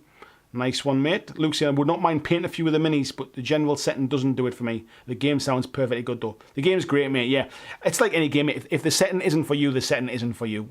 So, yeah, it's not for everybody, but, yeah, miniatures-wise, if you bought them just to paint up, mate, you'll have no complaints. Yoakum says, always interested, but I got a couple of other games to paint and play first before he dives into this one. D. Anthony saying we've got a Discord server for Wild West Exodus 2. Nice one. And Osiris is saying, pretty sure all the war hosts lurk in the Dark Council Facebook page. I'm pretty sure they do, mate. I've been a bit of a lurker for quite some time. I don't really post in there. But yeah, probably for a good couple of years, I've kind of been hanging around, looking at like sort of all the different painted stuff that people have been doing, looking at sort of people's terrain and tables and reading the rules questions that crop up. I'm always interested in it. Busey said, if you're interested in this game, make sure you buy now as there's limited supply. Warcradle do make a lot of the stuff themselves, to be fair. But some of the stuff they've done, they've said that they're waiting on some stuff coming from China. I imagine things like packaging and stuff like that as well. Like, for example, if you can buy a starter box and you can buy the Gubbins box separately, but you can't buy them so you can buy a faction box and the Gubbins separately, but you can't buy them as a starter box. It's probably because they're out of packaging and they're waiting for reprints of stuff. It's not like they haven't got the minis, if you like. Tony saying, I'm already sold. I won't play the game, but the minis are fabulous breath of fresh air. They're lovely minis and there's lots of options for us humble hobbyists. Definitely, mate. Todd saying the Warhorse are all over the Dark Council page. Thank you, mate. Osiris is saying Abe's acts as a shotgun. Lord Maiden says the shout out is because Ortega says he watches it later and I wanted him to feel involved and missed. Ortega, you are missed, mate. Thank you very much. Speaking of Ortega, if it wasn't for Ortega, this wouldn't have arrived today as well. Pirates of the Red Sea. So thank you very much, mate. It was him shouting out me to the manufacturers, saying send Andy a copy. He'll review it for you. Robert says the game and the mini sound great, but you got my curiosity about bros and badges. Yeah, there are plenty of games out there, mate. Don't worry about that. Malkavian saying, great to see so many Warhorse in the chat tonight. Yeah, I want to say thanks to you, Malkavian. If it hadn't been for you, I think I might have kind of given up after my initial first demo, which wasn't the greatest demo in the world. It wasn't done by a Warhorse either. It wasn't done by anybody from Warcradle. So yeah, don't worry about that. But it wasn't a great demo. If it hadn't been for Malkavian and his awesome painting stuff, I might have drifted away from this. So thank you very much to you, mate. I appreciate you coming and supporting it tonight. And thank you to all the Warhosts who came over. I did post it in the Dark Council Facebook page, just to say, look, I'm basically not selling the game, but I'm talking about the game tonight. I'm telling everybody what I think of it and how to get into the game. If anybody wants to come across and join the chat and kind of help out, it'd be appreciated. So thank you to you folks that did come over as well. Let's have a look. Christian's been sharing my links all night as well, so thank you very much, Christian. He's been sharing a link to my Amazon affiliate links. He's been sharing links to my Patreon. He's been sharing links to the Teespring web page as well to buy t-shirts like this one, and he's also been sharing links to the Facebook group and to Goblin Gaming as well. So if you do want to support the channel, I really appreciate it. Please do check the chat. All of those links will also be in the description down below as well. So thank you very much, Christian, for sharing those as well. I've had the main screen up covering most of the chat for the night, so I didn't necessarily see that.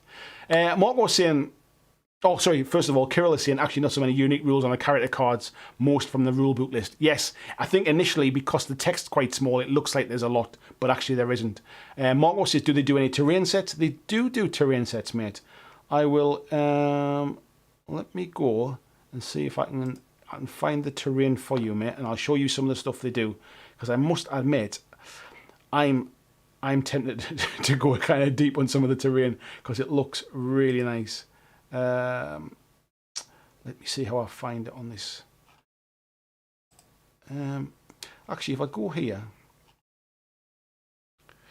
let me go to website. So these are the terrain sets they do, mate. I mean, obviously places like TT Combat, other places do kind of sort of Wild West type terrain, but the stuff from Warcradle is particularly nice, and I think it comes kind of pre-primed as well. Even some of the stuff they do, like this Rio Sonora Workshop, comes pre-coloured as well. So there are things like sort of, these ones are much more kind of Mexican towns, a bit more kind of Poncho Villa type things. There is this kind of Bayou Rotten Jetty, which is quite nice, and abandoned shacks. So one of the, I forget which one it's from now. I think it might be from it might be the Hex actually. There's kind of like a voodoo priestess Bayou type character. There's the Red Oak Crematorium. It's basically set in a town kind of called Red Oak as well, but obviously towns of Tombstone and things are quite close by. So there's the Red Oak Crematorium, there's the Red Oak Jail, there's the Red Oak Cartwright, the Red Oak Metalsmith, the Red Oak Post Office, there's the Red Oak Distillery, the Residence, the Prospector Shack, the bank, the townhouse, crates, barrels, fences, that type of stuff. There's a watchtower, there's a saloon, there's a cat house, a gallows and clock tower, and a Red Oak Bridge as well. If I just click on the saloon, for example, these are so you can see that's slightly better there maybe. Let me just, if I go across to this one and zoom in a bit more, you'll be able to see that a little bit better. So you can kind of see the saloon there. It is MDF, but there's a hell of a lot of detail on them. And then as you go down, obviously the instructions are pretty comprehensive, showing you how to build that up, which is really, really nice. I wish, I'll tell you what I'll do, I'll just go back to the main screen while I'm kind of playing around in the background, and I'll see if I can find the actual store for you to give you some kind of prices and things as well, because I'm not, oh, there we are, I found it straight away, isn't that great? So here we have them. They've got some stuff from Warcradle Studios as well. They've got some kind of resin pieces as well. But for example, here's the bank. This one is £30 from Warcradle, and you can see the bank there basically. And I'll zoom out. And that kind of blue colour is how it comes. It's kind of like pre-prepared or I don't think it's primed, but it's got some kind of coating on it where it's kind of coated, if you like. And there's the bank there, which are quite a nice, lot of detail on them. Even though they're some flat surfaces, there's a lot of detail in there that'll take things like a bit of wash type stuff. So yeah, very nice indeed. Yeah, everyone's chatting about the different stuff. Scott's saying we can't be too far away from the Hero Quest giveaway. Yeah, the Hero Quest giveaway is here now, mate. I just need to finish painting it, that's all. So yeah, I'll get that sorted in the next couple of weeks.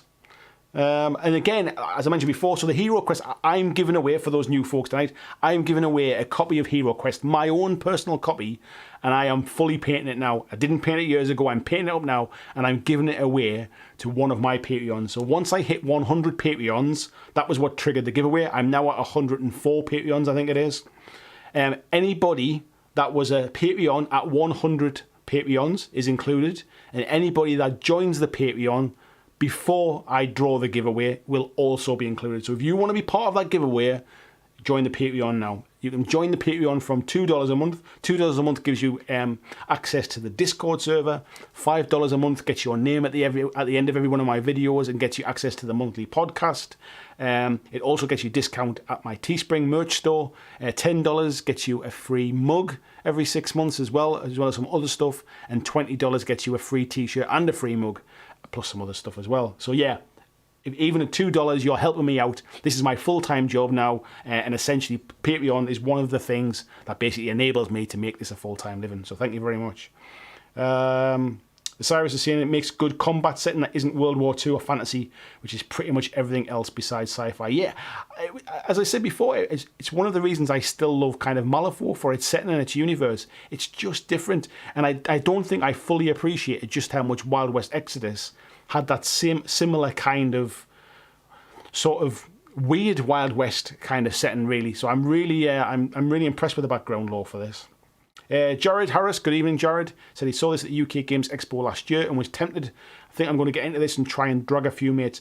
If and when events start up again, if Wild West Exodus, if Warcradle are there, head over and check them out, because the stuff that they have in their cabinets, the painted miniatures, are absolutely beautiful, and the kind of the demo tables that they bring with them are fantastic. Really, really good. The Anthony Robinson saying, Adepticon 2 years ago, the Warcradle guys chatted a bit about Lost World Exodus. It's basically Jules Verne style, down in Antarctica, underground jungle, and Watcher's crashed spaceship. Yeah, it sounds awesome, mate, doesn't it? If you dig around on the internet, you can find a few kind of interviews. I think they might have done one with Beast of War quite some time ago, where they kind of talk about the background and stuff. But yeah, sadly, it's been delayed a little bit with everything that's going on. Scott says Red Oak is standard Wild West town. Rio Sonoro is sort of Mexican feel to it. Yeah, and I think it probably fits in with the Poncho Villa and the kind of banditos and that type of stuff as well. James says there's a lot of units in this game. There is, but you don't need to field them all. That's the thing. Steve Evans said something before he jumped off the top of my screen there. Are they going to use Dystopian Legion models for the Lost World game? I don't think there's any plans in the short term, mate. Dystopian Wars, which is the ship combat game, is set in the same universe. So some of the things like the Enlightened have like some sort of ships and stuff as well. The Crown, the British Crown, they have some ships. So it's all set in the same universe, but I don't think there's any plans that I know of to bring in Dystopian Legion. Osiris is saying again, while the factions do have themes, they don't force you to a playstyle. Yeah, sorry I didn't mention that before as well, is there is the different bosses and their different theme posses, and the ability to mix and match within a faction allows you to craft the kind of the faction that you want. So for example, if you want a close combat type army, there will be options for you to pick close combat sort of fighters. If you want a ranged army or a ranged faction, there are options to just pick the snipers, just pick the ones with guns kind of thing. So yeah, you're not funneled down it. It's not like I want to play an orc army, so it means I've got to have hundreds of models and they're all close combat. There's ways and means in this game to do that.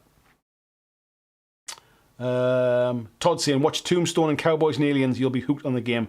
It's definitely got that feel about it, mate, 100%. Marco says, can we get a discount code? Cheeky, I know. I don't know, mate. Let's see if anybody from Warcradle happens to watch this and they want to get in touch. feel free. But yeah, essentially it's available from Warcradle. There are other retailers, Goblin Games, who I have an affiliate link with, don't currently sell this game. So I'm not sort of talking about this game just to send you down and buy them from there. Companies like The Outpost, I think a few people mentioned some other places as well, sell these miniatures. There is a store locator on their website. If you go there and put your postcode in, it'll tell you which store local to you supplies them, as well as obviously Wayland Games as well. Warcradle is part of Wayland Games. So yeah. James is saying, I had someone talking to me about this at Beachhead. Looked fun, but they didn't show off just how lovely the models are. Yeah, I think when I saw it, the models I saw were the ones I got in this starter set. That was the demo that they showed me, and they kind of explained the rules a little bit confusingly, and that didn't show it off its best to me. I think if you can get someone, one of the war hosts like the guys in here tonight, to show you at a local store, or even watch some of the playthroughs online. I plan to do some kind of beginner playthroughs in the future. So because it's a smaller footprint type game, because I don't have to paint a lot of models, and because I absolutely love the theme of the game, once I get my hands on some bits and pieces, I intend to do some in the future as well. So if you're interested, subscribe to the channel, kind of stick around and watch out for them too. Tony says he's got into westerns in the early 70s with spaghetti westerns. Lost Worlds Exodus got a real 50,000 Leagues Under the Sea and King Kong Undiscovered Dinosaur Island feel. Yeah, I'm excited to see where it goes, and I can see me kind of expanding into both. Kieran says, what's the player base like? As I've seen Wild West Exodus stuff in the local friendly gaming store, but doesn't seem to go. I'm always dubious to get anything where a game will be difficult. I can't speak for that, mate. It depends upon your local areas. For example, like there are some really big games that I never see get played in my local area, and then there are games that are really obscure that I see get played every week. So it's kind of it's local dependent, I guess. There is definitely, Malkavian was telling me there was quite a vibrant kind of tournament scene just before lockdown and stuff like that. Quite a lot of stuff. I think if you're further south, you'll probably get more games from a UK perspective. But it's certainly not it's not dead in the water or anything like that kind of thing. I mean, this game has been going for like over 3 years now to get to this stage. There are people buying this to keep it going. You can tell by the war horse that are in tonight. There's a good community in the Dark Council Facebook page as well. I think it's also not so expensive that you can kind of dive in and get a little two-player starter set and just kind of play with that one mate. Like this two-player starter set, if you can get your hands on this, I think this was about £35 when I got this. Like 35 quid for a starter set with dice and tokens and cards and 5 minis each. It's not a bad place just to kind of dip your toe in, to be fair. Cyrus says, I know most of you across the pond, but anyone in Greater Cincinnati, Ohio area, he'll be starting up demos in an escalation league soon. We still have quite a few US folks getting, and it's certainly the people that view this afterwards as well are from all over the world. So yeah, if anybody is in the kind of Ohio area, in Cincinnati area, please do check it out. Head across to the Dark Council Facebook group, and I'm sure they'll be able to put you in touch with the right war host. Corvus Games Terrain says, got to go, I'll catch a replay tomorrow. See you, mate. Thank you very much. Michael says, I have the Rio Sonora set, and yes, it's pre-coloured. The whole set is incredible. I thought that was the case, mate. I think I saw on like a marketing email about that stuff. It's relatively new as well, I believe, isn't it? Bobby Clark says he's impressed by the sculpts and the scenery. Mark was saying lovely looking buildings. Tim Kelly says, is there a Mexican type faction? So within, if I can go back, mate, I'll find it for you. If I go to, where are we? I'll see if I can find it, mate, while we're just chatting. I think it's in the Outlaws. And there we go. So there are these guys. Let's go to and find the right one. This one. So these are the Caballeros and Cazadores, and these are basically like the hands, you know, like the units. So they've got the kind of like the Mexicans with the rifles and the sombreros. Really are quite nice models as well. And then if I can find him, there should be Poncho Villa, who is the leader. If I can find which unit he's in. The Golden Army Posse, that's the one. So, Pancho Villa and his Golden Army. Essentially, Pancho Villa basically has this kind of, there's this premonition, there is this kind of, what's the word I'm looking for? Like this second coming, if you like, where basically there is the Neo type character, and he'll be born in this certain village, and he will lead a golden army. And Pancho Villa kind of thinks, well, that could be me. Like that village is not a million miles away from where I lived, and if I put together myself an army and I call them the Golden Army, then I've got a golden army kind of thing. So he kind of thinks he's this new kind of prophecy type thing, and so therefore he has these Mexican banditos. And again, there are some really nice the big I forget what they're called now, the big poncho type stuff over the shoulder and stuff.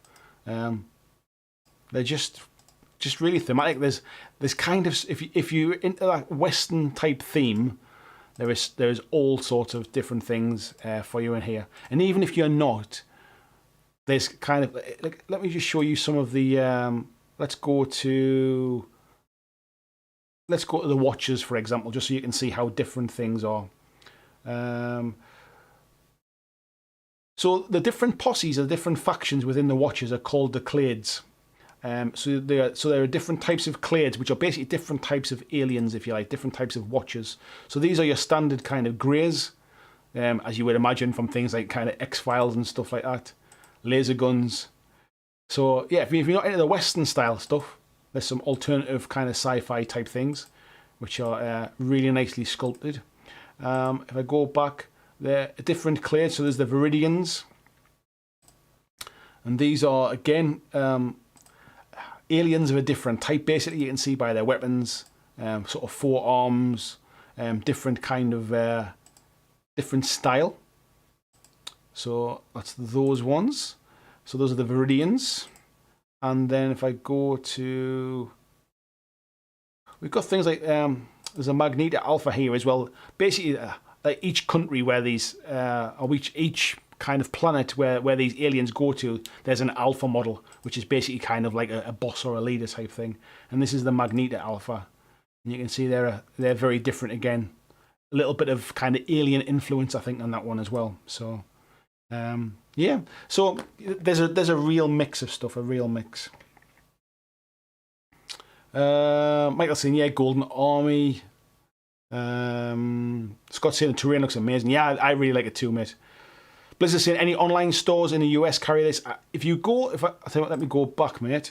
If I go to the website page, if you go to shop now, I think it is, and you go here to store locator, you can pop it in there and it'll tell you where to buy. So if, for example, I put my postcode in as I did before, and then it tells me within a 25-mile radius there's a store called Blythe Models that basically it sells these. So if you put that in the store locator, mate, you'll be able to find your local supplier. And that's just within a 25-mile radius. So you can obviously change that as well, to be fair. Jason says they have a Mythos game coming out soon. Yeah, it's not set in the same universe, mate, but it's basically like kind of that Mythos, that what's like Lovecraftian universe. Looks really, really good. Again, the models are fantastic, the sculpts are fantastic. Don't know a huge amount of it at the minute, but yeah, nice. James is saying, sounds like Marvel Crisis Protocol is just about to announce an X-Men game or an expansion. I saw that, mate, the X in the circle on something that they were doing. Sias is saying there's a Spanish conquistadors that are very beginner-friendly army. Good to know, mate.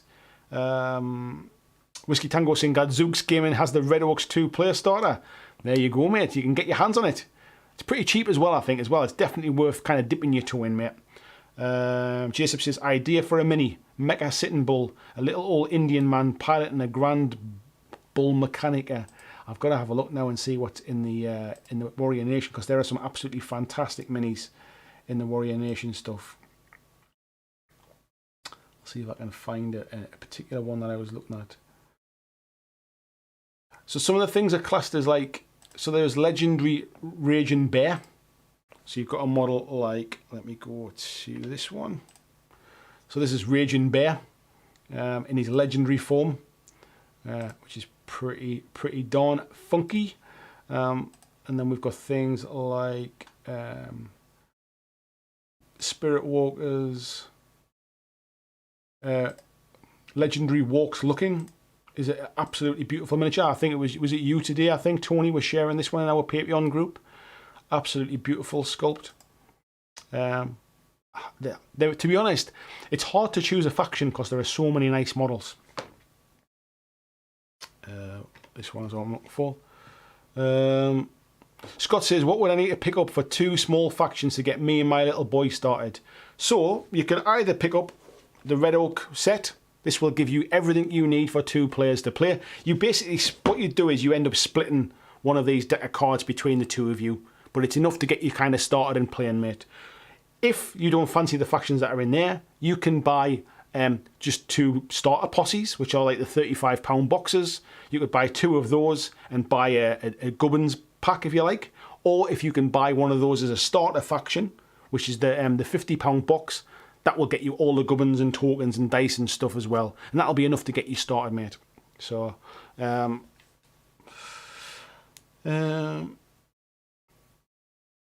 Peter saying, in my opinion, at the prices for a starter and posse box, it's not out of the question to buy in just for the minis, even if you think finding opponents may be hard. I agree, mate. I mean, people might think initially it's quite expensive, saying like £35 for like maybe 5 or 6 minis or something like that. But they are resin minis. And if you look elsewhere, companies doing resin minis, look at Mantic, for example, they do 3 resin minis for a Vanguard booster, and they're like 25, 30 quid for the resin booster packs for 3 miniatures. So it's not out of the realms of kind of pricing. It's not expensive. It's the going rate kind of thing, if you like. Cyrus there saying you can play with a single posse box and a rules and Gubbins box or the Red Oak starter box. Yeah, but you'd recommend getting 2. Yeah, I'd recommend getting 2 as well. But if you want to give it a start. And the Cyrus is saying the only difference between a starter box and a posse box is the starter box has the Gubbins in it. That's great, mate. Yeah. Jason says reminds me of Species. Yeah, it does actually. That one with the kind of the tail thing, the alpha model. Blizzard saying what scale are these? These are 34mm miniatures, mate. Mythos is a completely different game, not compatible. Yeah, it's made by Warcradle, nothing at all to do with the Dystopian Age. Lord Maidenson nearly finished gluing his Armoured Justice box. Nice, mate. I look forward to seeing some pictures. Cyrus is saying the Gubbins boxes are pretty cheap and worth it just for the cards. Yeah, definitely. Yeah, 100%. Michael saying the Stonewall Jackson starter box and the Walks Looking box are great 2-player starter alternatives. Yeah, I thought I'd seen that as well, but I can't seem to find it at the moment. And yeah, Tony was saying it was him that shared the legendary Walks thing. Cool. So, folks, that's been Wild West Exodus tonight. What's everybody thought about that one? I would love it if you come back once this video is kind of just up as a normal video. Please come back, comment on the video, because the more comments we get in this video and the more thumbs up we get and likes and all that kind of stuff and the more views it gets, the more it gets pushed out to other people who might find Wild West Exodus interesting as well. So it'll be good to see if we can kind of get this out to a wider crowd. My channel, for those that are quite new tonight, I basically cover all different types of tabletop games. I will talk about the big ones when there's something relevant happening, but my main focus really is kind of, especially now that I'm doing this full time and I've got a bit more time on my hands, is to really dig in and give a little bit of a shine a light on some of those games that maybe don't always get the light shone on them, or maybe people know about them but don't necessarily know enough about them to want to dive in and pick something up. So yeah, if you're somebody that plays many different games, please consider subscribing to the channel and coming along and watching the different kind of stuff that we talk about here. Jason says, I think I'm changing my mind about my slow grow vote. Let's. This is exactly the kind of thing that happened last week. After we did the Vanguard thing last week, the votes shut up for Vanguard. Lord Maiden says, thank you, BlackJack. You have justified me buying the box and crew already. Thank you very much. Blizzard says, what? Only 51 likes on the video. Come on, folks. There's 75 people still watching it. We can get at least some more likes on this one. David Mackay says, I like the look of the Wayward 8 posse, very Firefly inspired. It definitely is, mate. I'm going to go back and show folks that one actually just there, because it is very much Firefly inspired, and I'm a big fan of it as well. I think it might be the one I potentially pick up for myself as well. Let's go this one. So here's the Wayward 8, which has got Marcus Wayward is the boss. And why has it got the hover to zoom on? I don't want that hover to zoom on it. There we go. So we've got Marcus Wayward as the boss there, very much like Nathan Fillion. And obviously we've got the others. I don't know what they're all called in here, but yeah, you can definitely see the likenesses of the characters from Firefly. But it's look at those guns, man. He's also got an alternative hat as well, I think. So alternative, so you can have him with or without a hat. Now this character here, I think, is a Virillion, which is one of the kind of the Watchers. But I think she's basically been kind of outcast, which is why she's an outlaw now, kind of thing. So she's got those kind of alien type eyes. Yeah, just some really nice sculpts to it. Just loads of character to them. Beautiful minis, beautiful minis.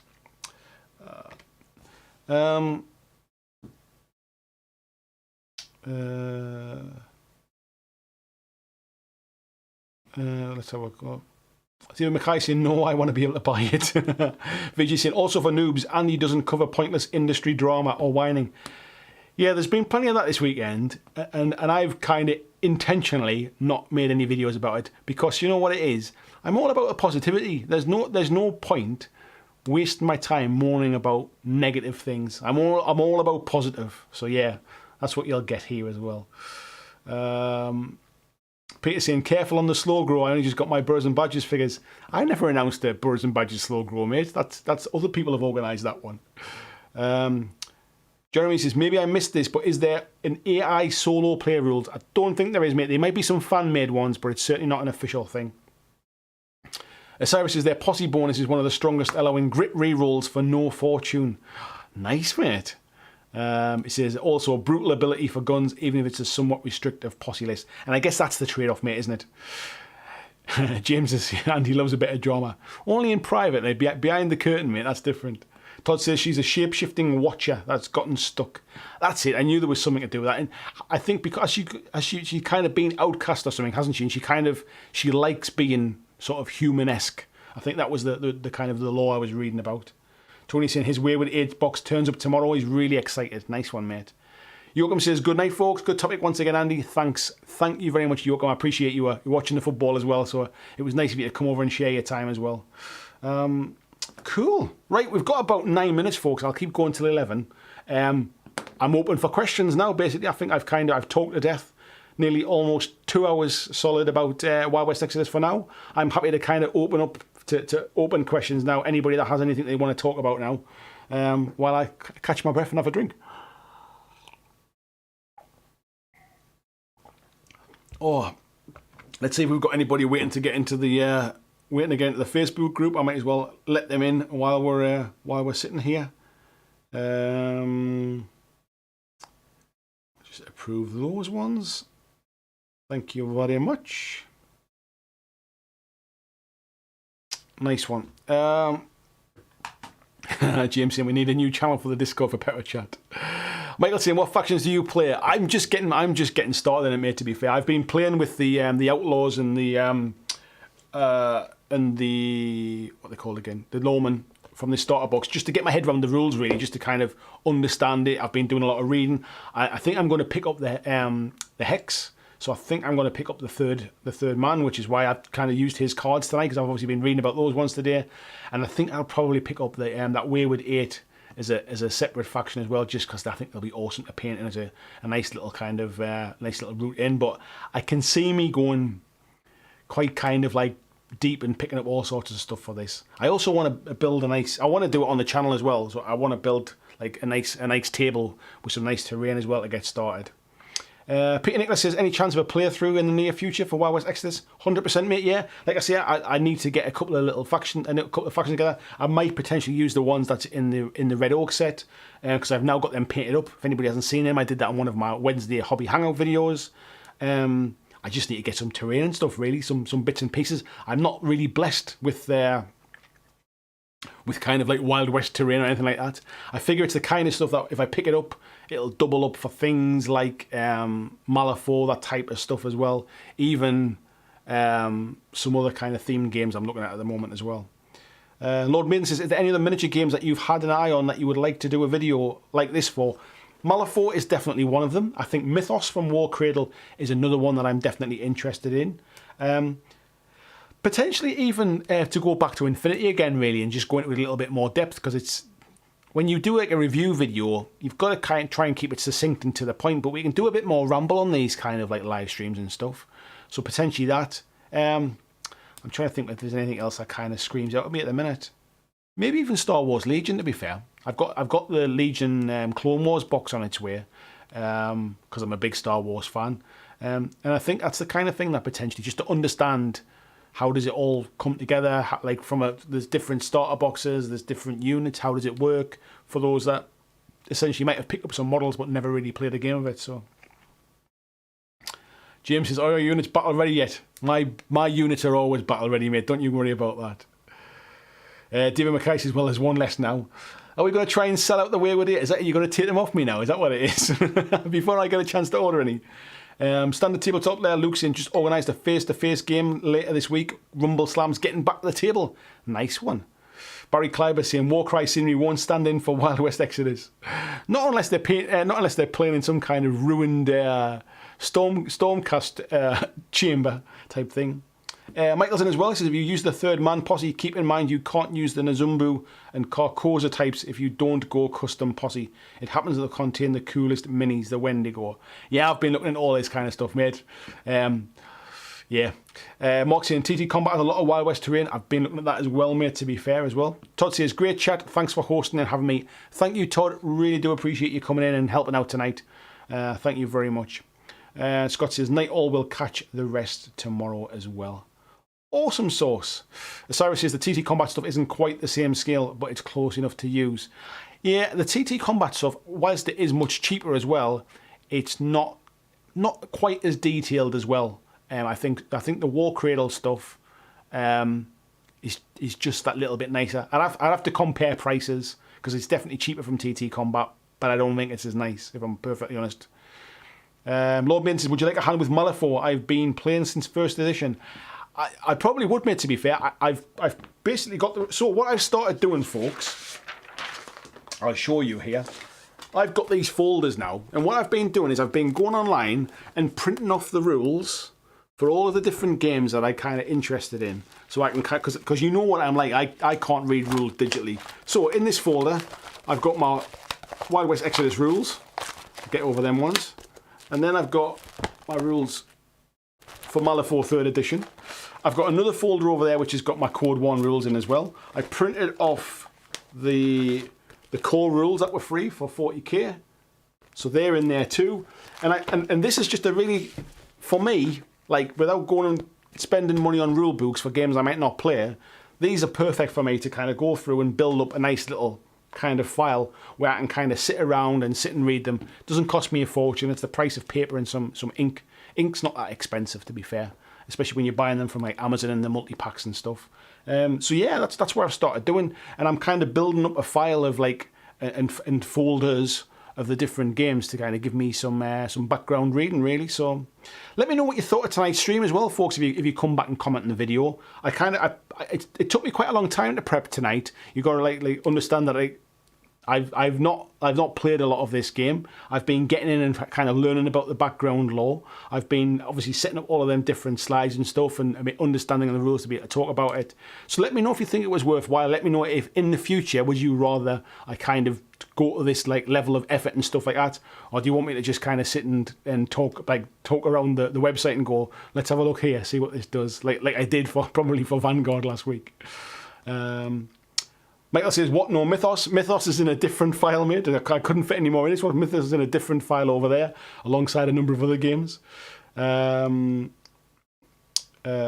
Mackay says, the way my eyes are getting, I need an A3 folder. To be honest, mate, that was one of the things. So printing it off at A4, that's the size. It's like an A5 rule book for Wild West Exodus, which is kind of great, just kind of sitting reading. But yeah, for my old eyes, mate, printing off at A4 was much good. Todd says, what? No Mythos. Yes, I forgot to mention Mythos, actually. Mythos is something I'm interested in, and I have printed off the rules for that one as well. David Mackay says, very organised, not the usual level. Thanks, mate.